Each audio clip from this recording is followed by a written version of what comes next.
good afternoon and welcome to Chamber Talk, brought to you by the Caldwell County Chamber of Commerce. My name is Barbara Armstrong and I am the new Executive Director of the Caldwell County Chamber.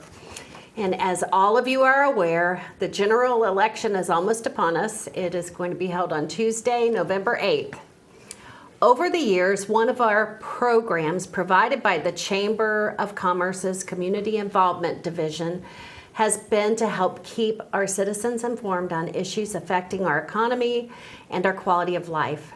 No issue is more important than the people we elect to run our government. Today, we are going to talk to someone who wishes to serve in our community as a governing official and who is asking for your vote this November. I have as my guest today, Terri Johnson, and she is seeking the office of House of Representatives. Hi, Terri. Hey, Barbara, thank you, and I appreciate you inviting me to be here on Chamber Talk today. Thank you so much. Great, we're so happy to have you. Thanks. Well, to get started, could you please provide us with some background of your life, where you're from, your education, your career, family, and any other public service? Sure. I wanted to let you know that I'm a native of Houston, Texas, but I got here to North Carolina just as fast as I could. My husband of 37 years, Alan, and I moved here back in 1993. My job with the financial services technology sector relocated me to the Charlotte area back at that time. And I had a buddy who owned property in Caldwell County up in Edgemont along the wild and scenic river of Wilson Creek. So Alan and I purchased a cabin there back in 2000, I believe it was, and we spent a number of years renovating it. Wow. Loved the area, decided we really probably wanted to retire here. So when we sold the cabin, I ended up buying additional property that we were going to build on the Johns River near Collettsville. So Alan also happened to have an opportunity to start working here in Caldwell County about 9 years ago. He works for a global technology company that's located here in Lenoir. And we decided, well, that's it. We're definitely going to put down some deep roots here in Caldwell County. And 3 years ago, we built our home on the Johns River in a community called Heartwood Forest. Oh, that's wonderful. Yeah, and so what I do for a career, I'm a certified project manager. I work for another global technology company, again, specializing in financial services. And I'm a project manager at leading teams of hundreds of people, delivering projects that are multi-million-dollar budgets. So I've got a lot of experience from my career that I think could relate to public service. Some of the other background I've got, I think, that brings skills to being the NC House Rep for District 87 are other organizations that I've led over the years. Mm-hmm. I've been president of the Houston Orchid Society. I was also the president of the North Carolina Folk Art Society this year with my husband, and that's a lot of fun. And I also have been the past president for the Community Association where I live in Heartwood Forest. Wow. So those are some leadership things that I've done since I've been in this area, as well as in the past when I lived in Texas.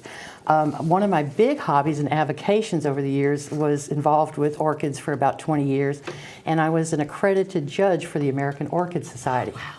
And that was a lot of fun, but it also involved a lot of training on ethics.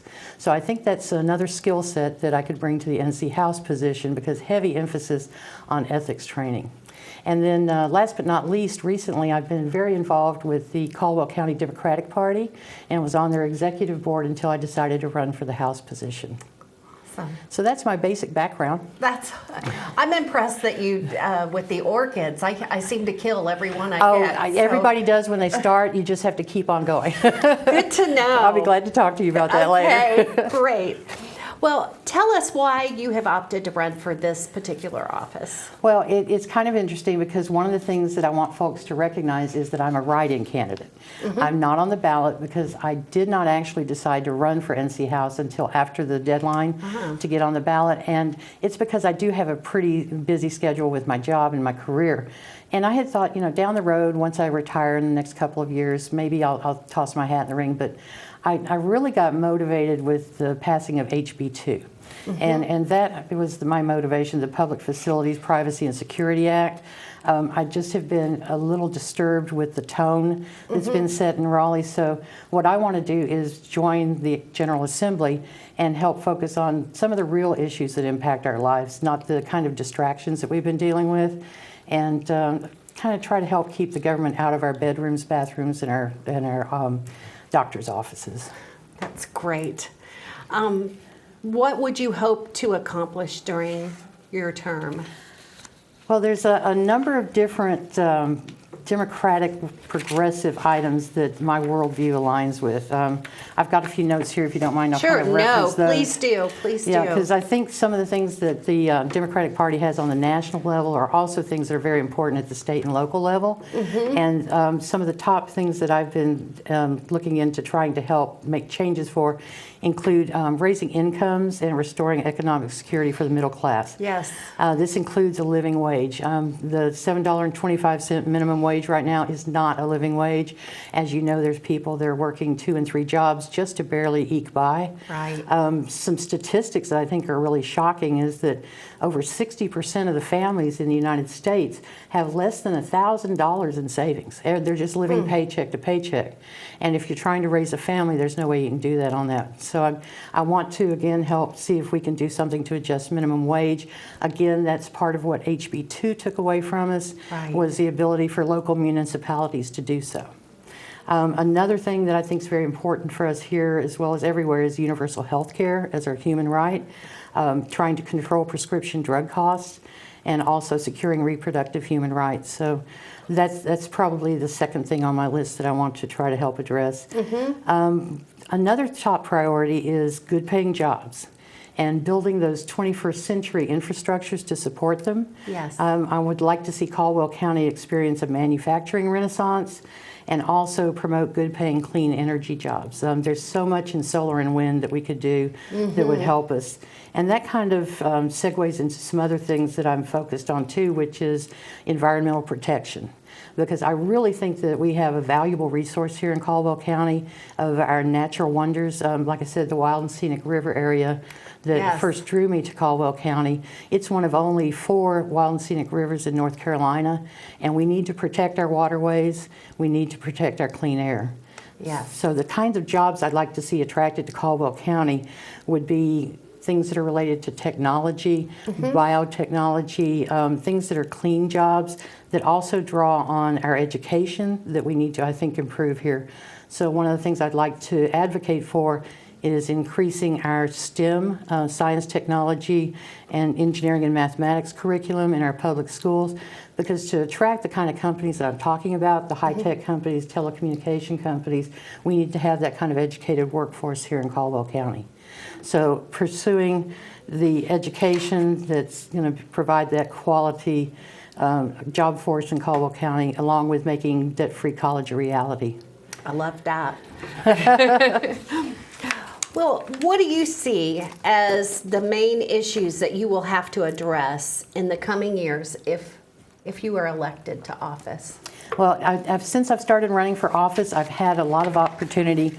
I've gone to several festivals and a number of public events and talked to constituents here in Caldwell County and tried to understand what's on the top of their mind, that things that they want to have their representative address for them in the General Assembly. And I've come up with a top 4 list. One of them we've already talked about, and that's increasing the minimum wage to a living wage so that people that work hard and follow the rules don't have to live in poverty. The economic revival that we talked about, jobs. I mentioned, we've got that large technology company here in Lenoir. There's also companies like Apple in Catawba County, Facebook in Rutherford County, AT&T and Disney in Cleveland, and then Amex is in Forsyth County. All of those are great, high-paying, high-tech jobs that I think with the proper workforce here in Caldwell County, we can attract more of those kind of companies. And so that's one thing, is trying to get 21st century jobs that are related to clean energy and recreation as well. So the funding of the STEM and also trying to do what we can to make sure we have the appropriate budget in our public schools. And again, restoring environmental protection for clean air and clean water. Stopping the fracking, stopping the offshore drilling, preventing these disastrous coal ash spills that we've had. I think that's something we really need to focus on to make sure that we protect some of our resources that we have here. Yes. Oh, okay, Terri. If you are given the opportunity to serve, how will you assess and measure your success at the end of your term or terms? I think that's a great question, Barbara. Thank you for asking that. So much of this topic I can actually relate back to my job as a project manager, because one of the things I have to do for each of my initiatives is identify measurable success criteria.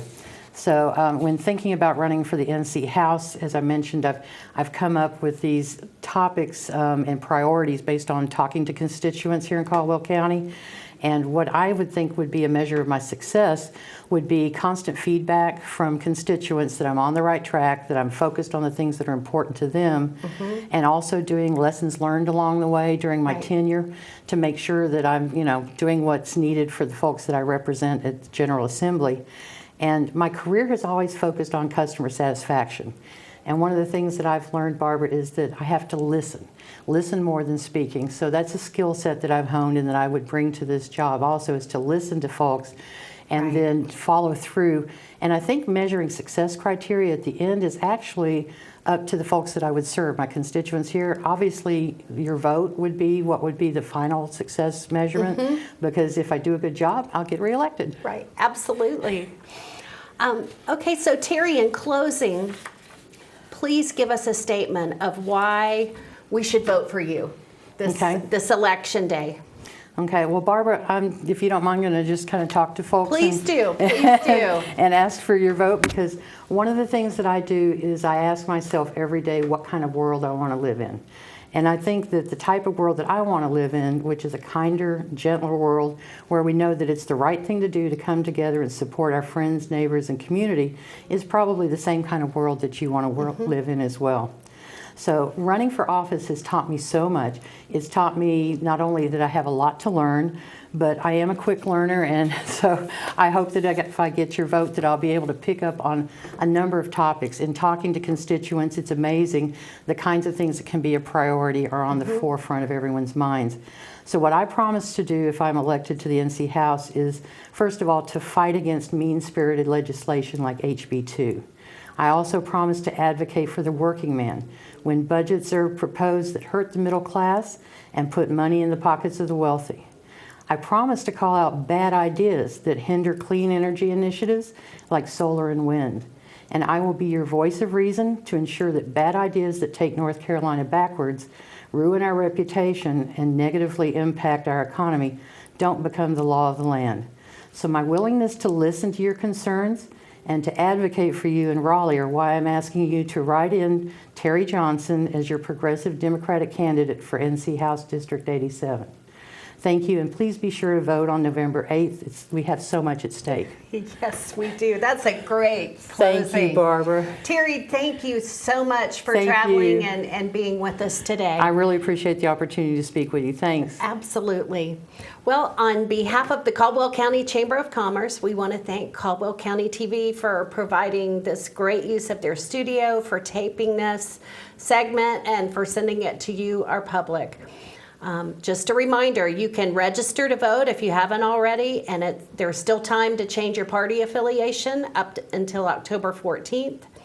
You can find out more information about that or about early voting, absentee ballots by going to the county's website or by calling the county at 757-1326. Most important thing is get out there, get educated, and vote. It is so important to exercise your freedom to be a part of shaping our future. So thank you again for joining us on Chamber Talk. Thanks. Thank you.